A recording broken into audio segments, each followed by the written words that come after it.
Apply করতে হয়, স্ক্যাল্পটাকে massage দিতে হয়, তবে তো ব্লাড সার্কুলেশন ভালো হবে, তবেই তো হেয়ার গ্রোথ ভালো হবে। সপ্তাহে 2 দিন পারলে এরকম করো, দেখবে তোমার হেয়ার অনেক। একটা খুব ভালো গুড নিউজ পেলাম।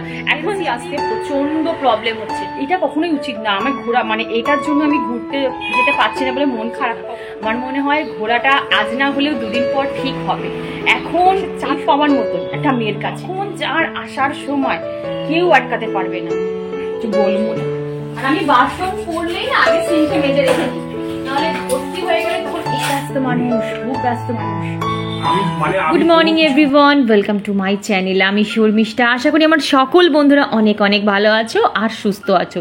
আজকে অনেক লেট করে আমি ব্লগটা স্টার্ট করেছি। অফ ক্যামেরায় আমার যাবতীয় সংসারের মানে বাসি কাজকর্ম, ডাস্টিং, ক্লিনিং সব কমপ্লিট। আর এখন বসেছি অয়েল মাসাজ করতে। আর মাকে দিয়ে আজকে অয়েল মাসাজ করার একটাই কারণ, তোমাদের একটু দেখিয়ে দেবো যে প্রপারলি কিভাবে স্ক্যাল্পে অয়েল মাসাজ করতে হয়। আশা করি তোমাদের ব্লগটা অনেক অনেক উপকারে আসবে। আর দিও না, একবার দেখিয়ে দিই তোমাদের। এই যে অয়েলটা, এটা অনলাইন থেকে আনা হয়েছে, আদিবাসী হেয়ার অয়েল। এই যে এটা সপ্তাহে 2 দিন, মা গড়াচ্ছে, মা দিও না, সপ্তাহে 2-3 দিন আমি এটা ইউজ করি। অলরেডি 2-3টে সিটি পড়ে গেছে, আমাকে সেদ্ধ হয়ে গেছে। আর লেনতেও দিতে হবে মা, আর এইটাকেই না লেনতে ভালো করে ঘষে দাও।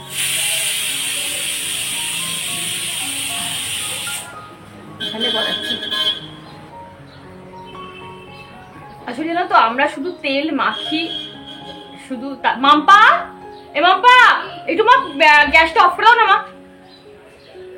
আমরা শুধু তেল মাখি চুলের মধ্যে, কোনো রকম ঘষে মানে অ্যাপ্লাই করলে হয় না। তেলটাকে একটু ঘষতে হয়, একটু অ্যাপ্লাই করতে হয়, স্ক্যাল্পটাকে মাসাজ দিতে হয়, তবে তো ব্লাড সার্কুলেশন ভালো হবে, তবেই তো হেয়ার গ্রোথ ভালো হবে।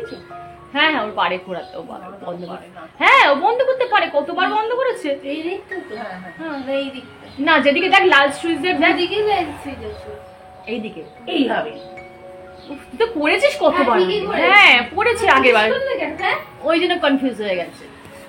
জানা জিনিস যদি বারবার জিজ্ঞাসা করো, ধরো একটা জিনিস করেছো, তুমি জানো সেই জিনিসটা হয়তো করেছো, তারপরে যদি বারবার কেউ জিজ্ঞেস করে কোন দিকে করেছিস, এদিক করেছিস তো, এইভাবে করেছিস তো, তখন দেখবে কনফিউশন লেগে থাকে, আমি ঠিক করলাম নাকি ভুল করলাম, এই অবস্থা। চলো মাসাজ হয়ে গেছে আমার। মা একটুখানি এই লেন্থে দিয়ে দাও, লেন্থে না না এইটাই ঘষে দাও আস্তে, লেন্থে দিয়ে নাও। এই যে লেন্থ পোর্শন দেবে। আর সবসময় চুল রাখবে, যতটা চুল নিজে যত্ন করতে পারবে ঠিক ততটাই চুল রাখবে। ওই কোমর অব্দি চুল রাখবে, তারপর ধরো চুলগুলো সেই ঝাঁটার কাঠের মতন হয়ে যাবে, ওই চুল রাখার দরকার নেই। আমি ভাই যেটুকু পারি যত্ন করতে, আমি সেইটুকুই চুল রাখি। আর সবসময় না মাসাজ একটুখানি কেউ করে দিলে সবচেয়ে ভালো হয়।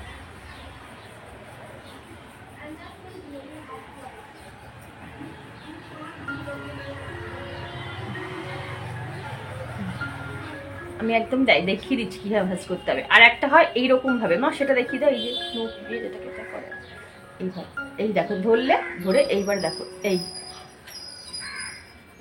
দেখো, এইটাকে বলে অরিজিনাল মাসাজ, হেয়ার মাসাজ।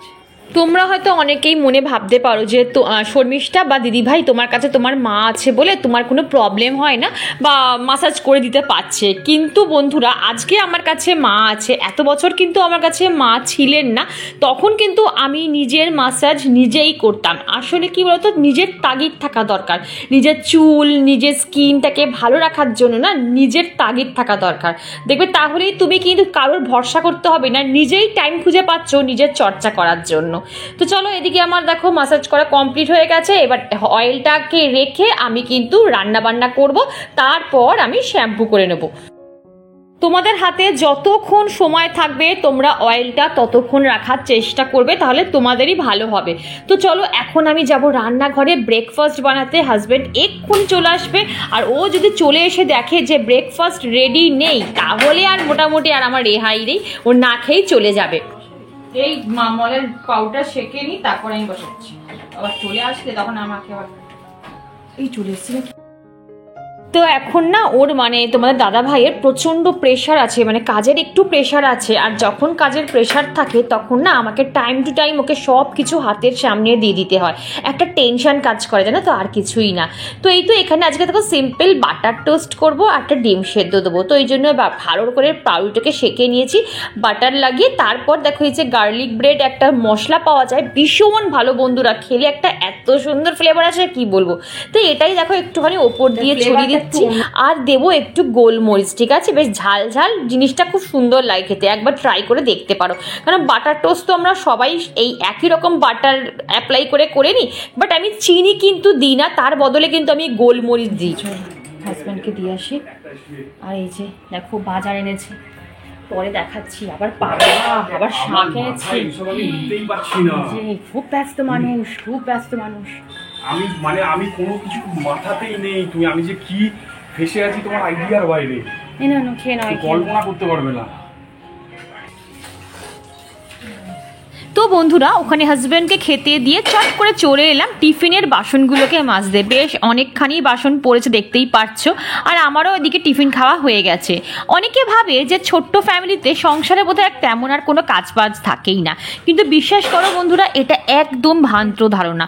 সারাদিনে যে কতবার এখানে দাঁড়িয়ে বাসন মাজতে হয় তার ঠিক ঠিকানা নেই। আর যে বাড়িতে মানুষজন খেতে ভালোবাসে বা খাদ্য রসিক হয় তারাই বোঝে সেই বাড়ির গৃহিণীদের রান্নাঘরে ঠিক কতটা সময় দিতে হয়। আমার সাথে তোমরা কে কে সহমত অবশ্যই কমেন্ট বক্সে জানিও। আসলে কি বলতো, আমি না কাজ একদম জমিয়ে রাখতে পছন্দ করি না, যখনকার কাজ আমি তখন করে নেওয়ার চেষ্টা করি। ধরো আমি কাউকে বললাম যে এই কাজটা একটু করে দেবে গো, সে যদি বলে যে না এখন না কালকে, আমি কিন্তু দ্বিতীয়বার তাকে আর বলি না এই কাজটা করে দেওয়ার জন্য, আমি কিন্তু সেটা সঙ্গে সঙ্গে করে নেওয়ার চেষ্টা। এর জন্য কিন্তু বাড়ির লোক আমাকে যথেষ্ট পরিমাণে বকাবকি করে, সবাই বলে তোমার কি একটু ধৈর্য নেই যে একটু পরে করলে কি আছে। কিন্তু বিশ্বাস করো বন্ধুরা, যতক্ষণ না আমি এই কাজটা কমপ্লিট করতে পারছি ততক্ষণ আমার মনে না অশান্তি একটা কাজ করে। তো এই তো বন্ধুরা আমার কিন্তু মোটামুটি সব কিছু রেডি করে নিয়েছি হাতের সামনে রান্না করার সুবিধার্থে। তোমাদের একবার দেখিয়ে নিই, ভাত আমার অলরেডি হয়ে গেছে, এখন ভাতটা নামাবো। এখানে বললাম না মাংসটাকে একটু গরম জলে আমি ভিজিয়ে নিয়েছি, কারণ এখন মুরগির মাংসে নাকি বার্ড ফ্লু হচ্ছে, তো ওই জন্য একটু মাংসটাকে গরম জল নুন জল দিয়ে ভিজিয়ে রেখেছি। আর এখানে মাছটাকেও ধুয়ে নুন হলুদ মাখিয়ে দিয়েছি। আর এখানে চিংড়ি মাছ রয়েছে, একটু দু জায়গায় না আমি আলাদা আলাদা করে রেখেছি। ও বলেছে একবারে করতে, কিন্তু না আমি করবো না, ও যাই বলে বলুক। আমি কি করি বলতো, এরকম দুভাগে ভাগ করে রেখে দিই, অল্প অল্প খাবো তাও ভালো, কিন্তু দুদিন তো হয়ে যাবে, এই করি। কারণ একটু বুঝে শুনে এখন সংসার চালাতে হবে। আর এই দেখো পুঁই শাকও কেটে নিয়েছি, ঠিক আছে। এই সিজনে প্রথম দুবার খেয়েছি, আরেকবার খেয়েছি, আর এই প্রথম আরেকবার খাচ্ছি, খুব ভালো লেগেছে বলে আরেকবার নিয়ে এলো। আর এখানে সব জল ঝরাতে দিয়ে দিয়েছি, জানো তো, ধুয়ে একদম জল ঝরাতে দিয়ে দিয়েছি। এখানে কুমড়ো আলু কেটে নিয়েছি, বেগুনটা দিইনি, বেগুনটা দিলে না বেশি ঘ্যাট টাইপের হয়ে যায়। আর এখানে কুমড়ো ধুয়ে রেখেছি। আর এখানে দেখলে যে সকালবেলা টিফিনের যা প্রেশার কুকার, ডিম সেদ্ধ করেছিলাম, বাটার টোস্ট করেছিলাম, ওগুলোকে সব এখানে ধুয়ে রেখে দিয়েছি। এখানে ফল বার করা আছে, খাওয়ার মানে ঠান্ডা ছিল তো, একটু গরম করুক তারপর খাবো। আমার আপেল খাওয়া হয়ে গেছে। তো এই হচ্ছে এখন আদা রসুনটা বার করে রেখেছি। আর এই দুটো চলো ঢুকিয়ে দিই আগে দুটো।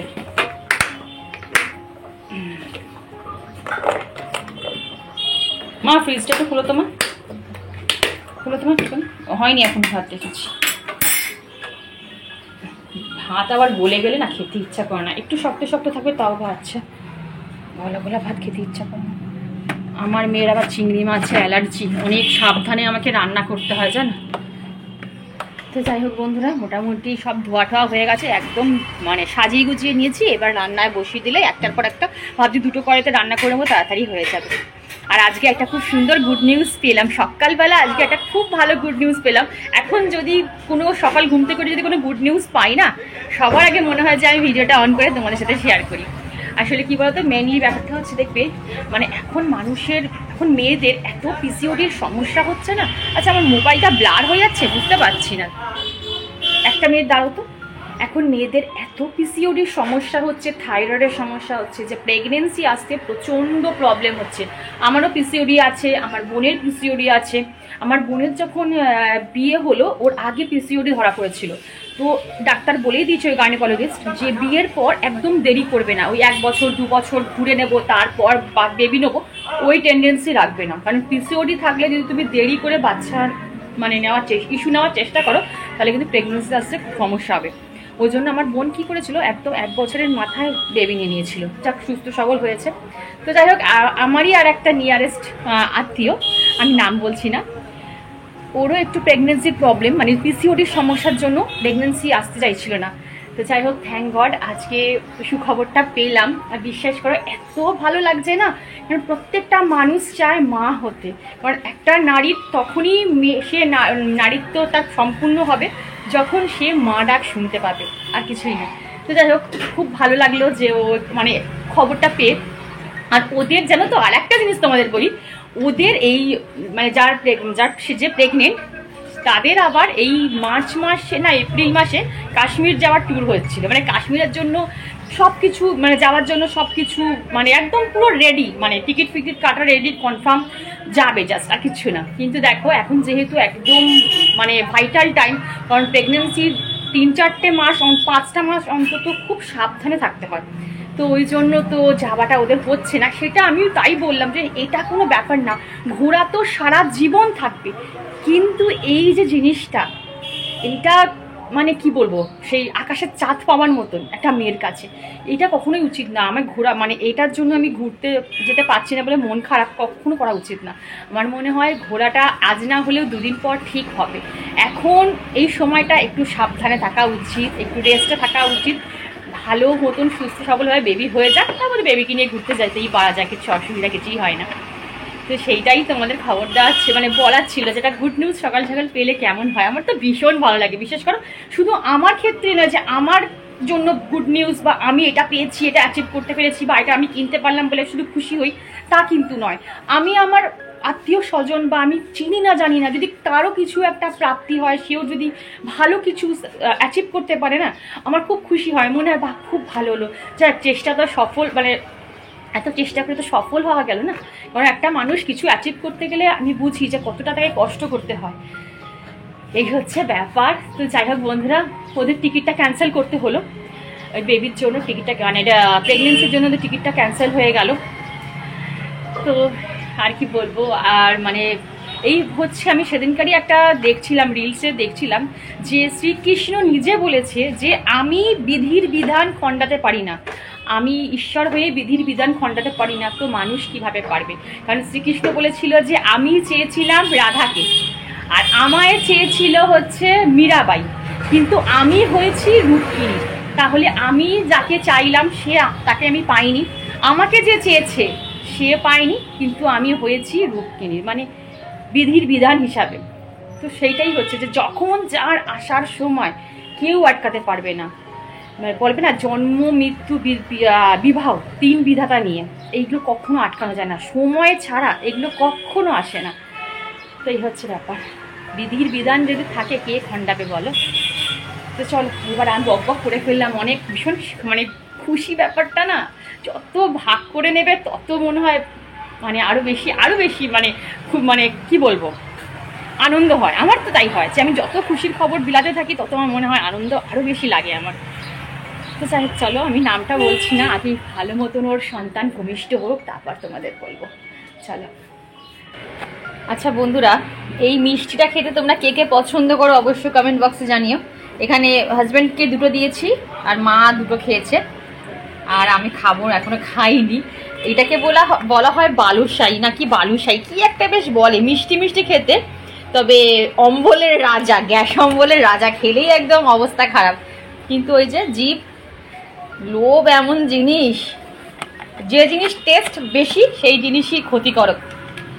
তো এই যে আমাদের এখানে ফেমাস দোকান পান্না সুইটসের মিষ্টি, তোমরা কে কে এই মিষ্টিটা খেতে পছন্দ করো আমাকে অবশ্যই কমেন্ট বক্সে জানিয়ে তো।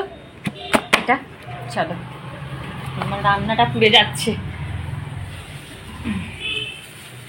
তো বন্ধুরা এখন আমি যাব যেহেতু রান্নাঘরে মানে রান্না করতে, ওই জন্য আমি এখন সানস্ক্রিন অ্যাপ্লাই করে নিচ্ছি। আমি কিন্তু এর আগে টোনার ময়শ্চারাইজার অ্যাপ্লাই করে নিচ্ছি, তারপর কিন্তু আমি সানস্ক্রিন অ্যাপ্লাই করছি, সেটা আর দেখালাম না।